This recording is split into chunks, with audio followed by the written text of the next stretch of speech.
Esistono personaggi molto ambigui che attraversano la storia, lasciano delle tracce, poi successivamente ci ritornano nelle storie e nella storia, quella con la S maiuscola, ma con un ruolo differente, magari con la pretesa di rianalizzare tutto quello che è avvenuto in precedenza. Ecco, c'è un personaggio, il personaggio di questa storia, il personaggio di cui parliamo oggi, che di vite umane ne ha attraversate tante, di vicende forse ancora di più, e che oggi, ormai a 76 anni di età, ha deciso di rielaborare e di dare la sua versione dei fatti. Di chi parliamo? Parliamo di Francesco Pazienza, laureato in medicina, ma non ha mai esercitato la professione di medico, semmai si è dedicato ad altro. È diventato nell'immaginario collettivo il prototipo del faccendiere, cioè di quel commì che viene utilizzato da vari poteri, poteri politici, poteri economici, anche i poteri militari, per influenzare il corso degli eventi, per fare attività di lobbying, come si dice dall'altra parte dell'Atlantico, o semplicemente per instradare delle trattative di varia natura.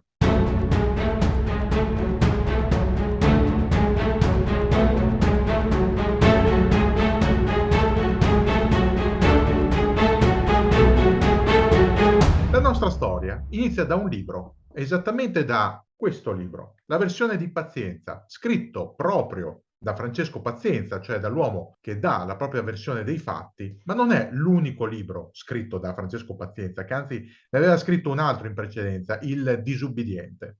È un libro in cui l'autore riversa, o almeno ha la pretesa di riversare, tutto il proprio vissuto, pretendendo di fare chiarezza su tanti punti oscuri non solo della sua vita, ma della storia contemporanea italiana, della cronaca finanziaria e nera italiana in particolare. D'altronde, chi è Francesco Pazienza? Lo abbiamo detto, laureato in medicina, ma non ha mai esercitato, semmai lo dice lui stesso, si è dedicato a ben altro.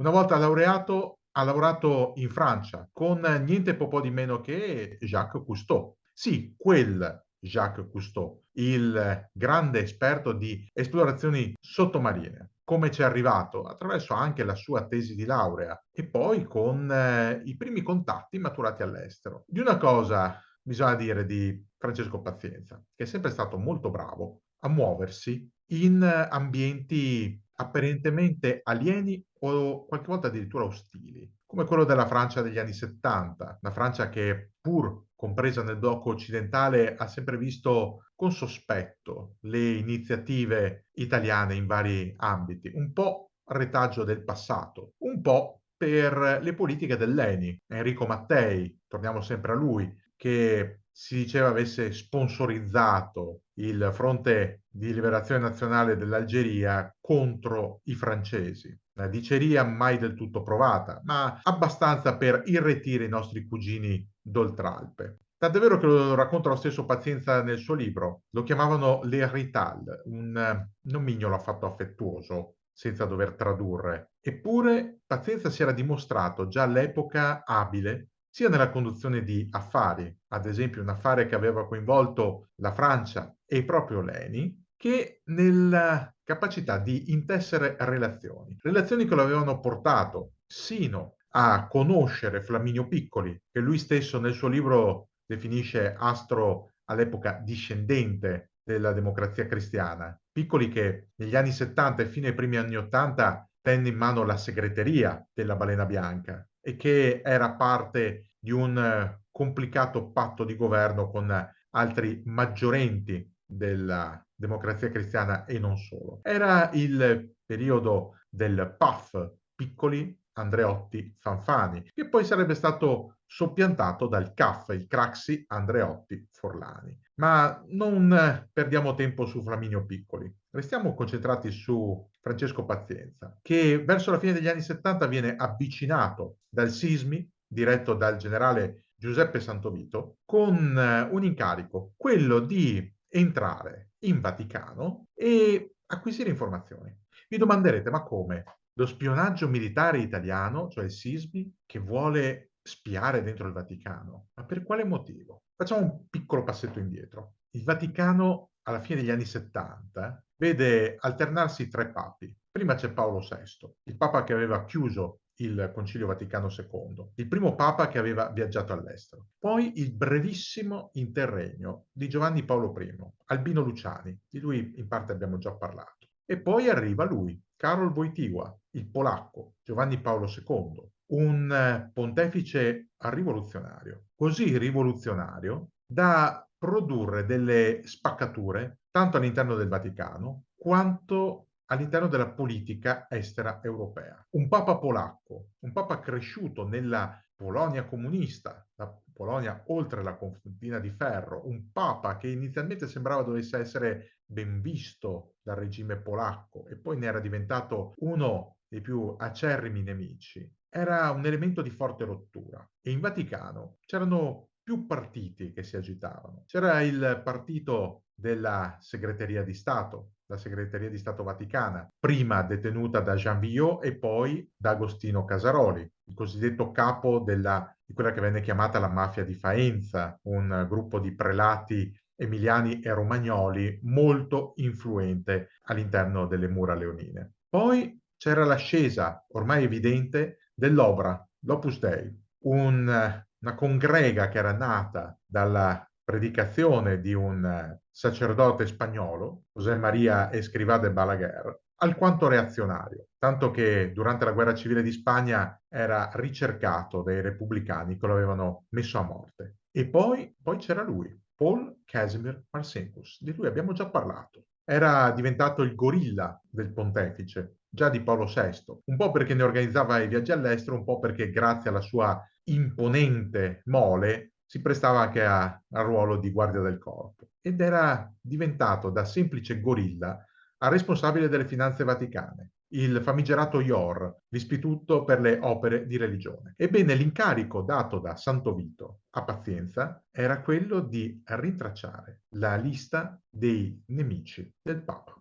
Nemici soprattutto di Paul Marcinkus. Pazienza doveva rintracciare all'interno del Vaticano tutto ciò che poteva portare a disturbare la politica estera vaticana, italiana, francese e americana. Già perché all'interno del Vaticano si muovevano anche interessi statunitensi. Ma una volta entrato in Vaticano, attraverso varie vicissitudini, Francesco Pazienza aveva deciso di non lavorare più per Giuseppe Santovito. Aveva deciso di mettersi al servizio di Paul Marcinkus e invece che danneggiarlo, aiutarlo. Aiutarlo anche in un'altra opera, il Banco Ambrosiano. È un periodo, quello della fine degli anni 70 inizio anni 80, molto critico per il Banco Ambrosiano e già lo sappiamo, abbiamo parlato del crack dell'Ambrosiano, di Roberto Calvi, della sua vicenda, il suo arresto, la fuga a Londra, la morte misteriosa sotto il ponte dei Frati Neri. Potete rivedere tutto questo nell'apposito video che abbiamo realizzato tempo addietro. Ma non c'è solo questo. Non c'è solo questo perché in quel libro, il libro che vi ho mostrato prima, Francesco Pazienza dà la sua versione dei fatti. E cosa dice? Dice che sì, Roberto Calvi si era infilato in vicolo cieco. Dice che sì, Roberto Calvi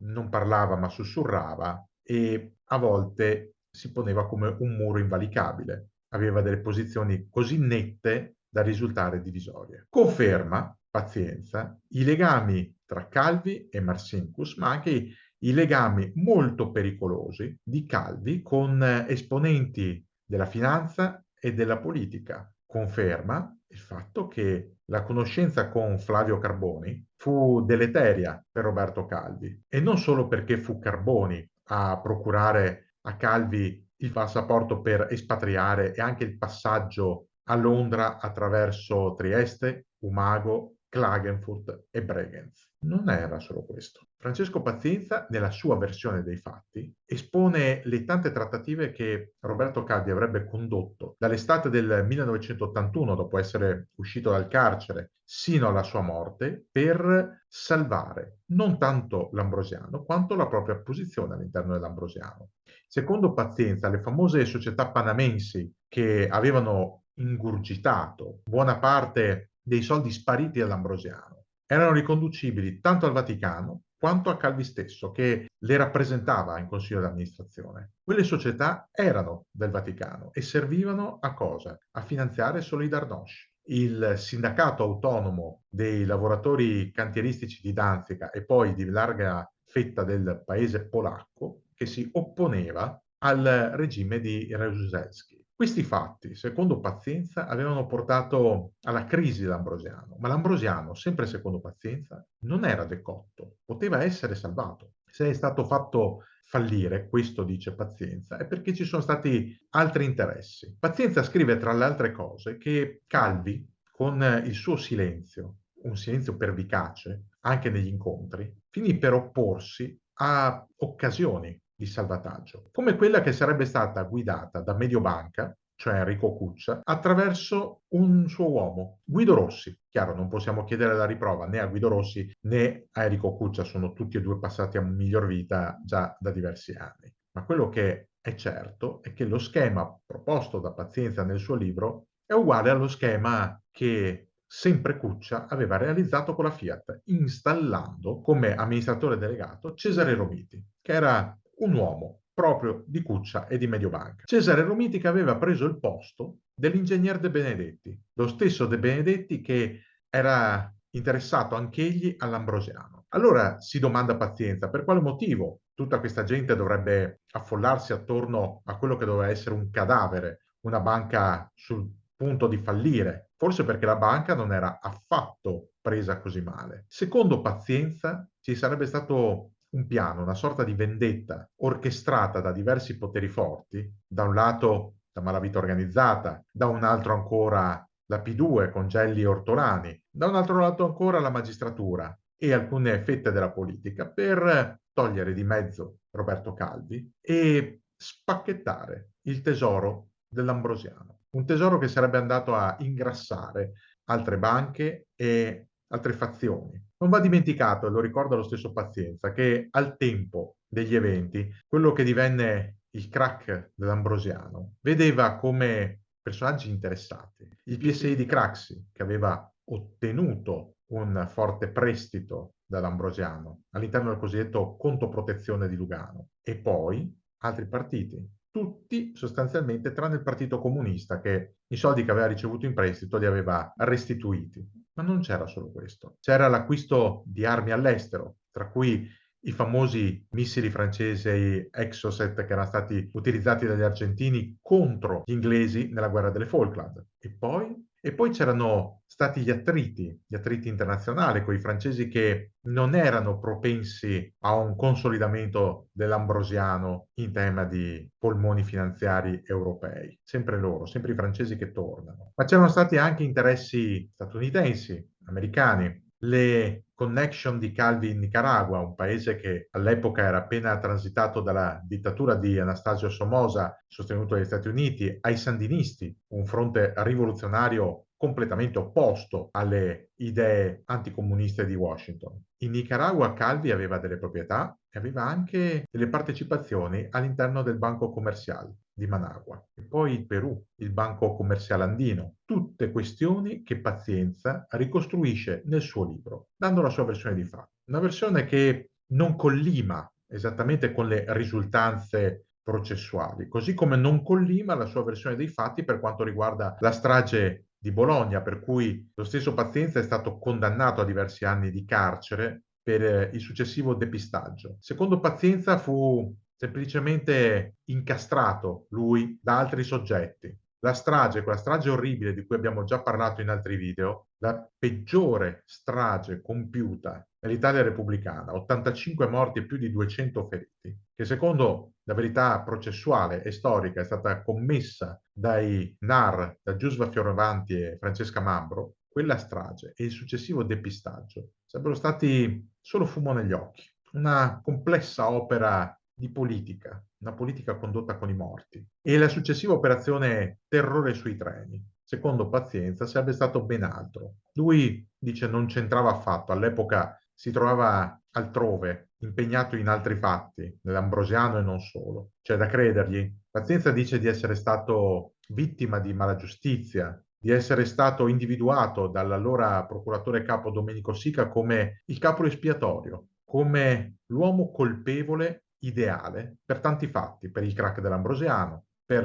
la strage di Bologna, per le trame occulte intessute da Gelli, da Ortolani, da Santovito, dai agenti Z e Pi Greco per chiamarli coi nomi in codice di romanzo criminale, cioè Musumeci e Belmonte. C'è da credere a Francesco Pazienza? Oppure sta solo raccontando una fetta di verità mescolata a fatti difficili da controllare a causa della premorienza di tanti protagonisti da lui citati? D'altronde non possiamo più interrogare non solo Roberto Calvi, ma nemmeno Giuseppe Santovito, o Licio Gelli, o Umberto Ortolani, sono tutti morti.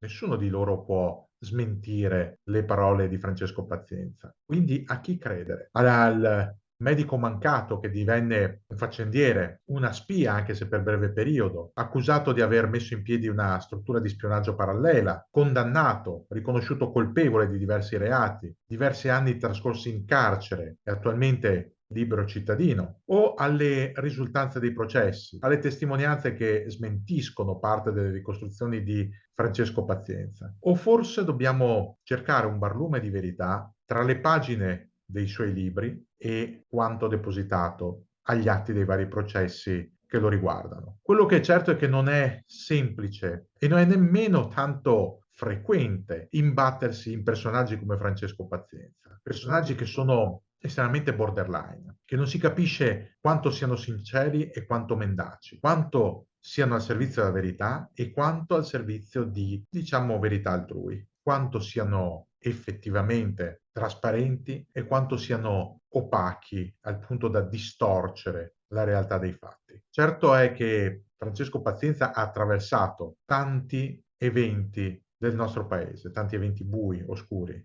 l'attentato al Papa, la P2, l'Ambrosiano, la strage di Bologna, anche i rapporti con la banda della Magliana. Se pensiamo all'attentato subito da Roberto Rosone, il vicepresidente del Banco Ambrosiano, che venne ferito da Danilo Abbruciati. Di questo, tra l'altro, abbiamo già parlato in un altro video. Oppure al riciclaggio dei soldi della banda della Magliana all'interno dell'Ambrosiano. Pazienza liquida parte di queste storie come qualcosa di collaterale, un male non del tutto necessario ma inevitabile. Ma siamo sicuri che fosse inevitabile? E siamo sicuri che stavolta in quel libro Pazienza abbia raccontato la verità? Io mantengo il beneficio del dubbio. Non voglio accusare Francesco Pazienza di aver mentito, ma non riesco nemmeno a fidarmi al 100% di quello che ha affermato nelle sue pagine. Lascio a voi il giudizio e lascio alla storia il compito di giudicare i fatti e anche personaggi così particolari come Francesco Pazienza.